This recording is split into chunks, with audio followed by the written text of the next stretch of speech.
The final topic we'll explore in this course is how devices and breakpoints behave differently in Classic versus Editor 2.0.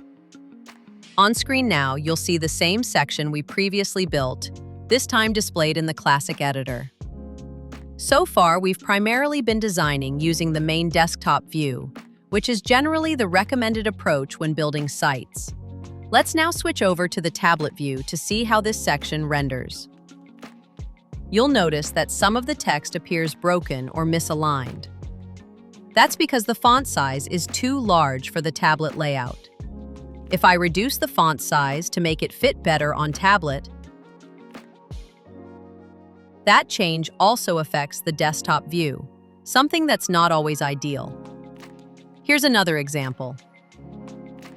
Suppose we want to reorder these two columns specifically for tablet. If I make that change in Classic and then switch back to desktop, you'll see that the new column order carries over to the desktop view as well. Now let's take a look at how this works in Editor 2.0.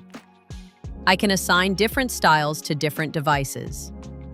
For instance, I can reduce the font size on tablet without it impacting the desktop layout.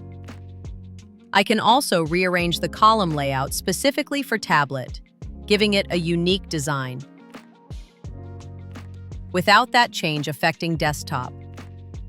This device-specific styling capability is a major advantage in Editor 2.0. It allows you to build a single section and then tailor its layout for each breakpoint without needing to duplicate sections or hide content for specific devices. With Editor 2.0, you're truly designing responsively and efficiently,